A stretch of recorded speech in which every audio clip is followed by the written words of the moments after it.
This is Dave at TitleSearch.com.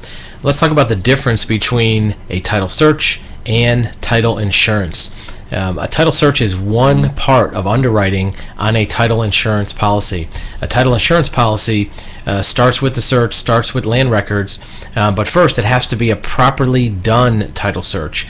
Most insurers will require a certified title abstract.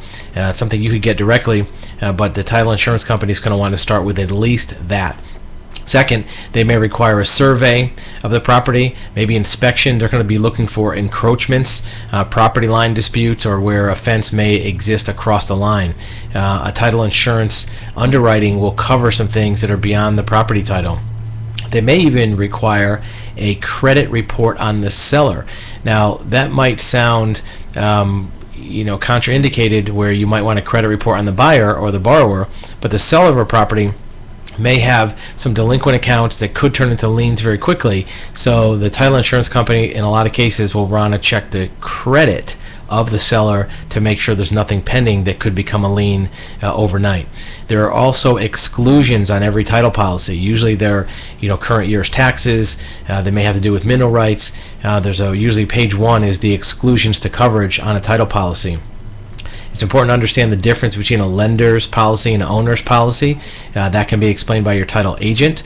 One of the areas that comes up very frequently is non-traditional purchases.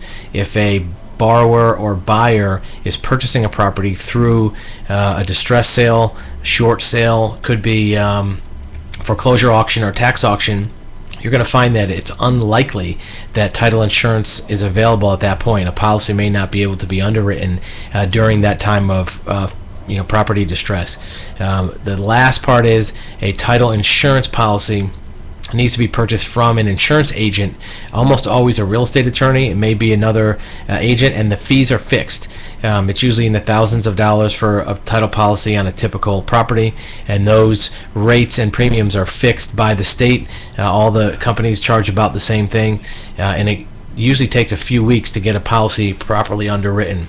So a title insurance policy is different from a title search report. Both will provide information on the property, although the policy itself is a one-time premium payment, which will protect against errors in recordings.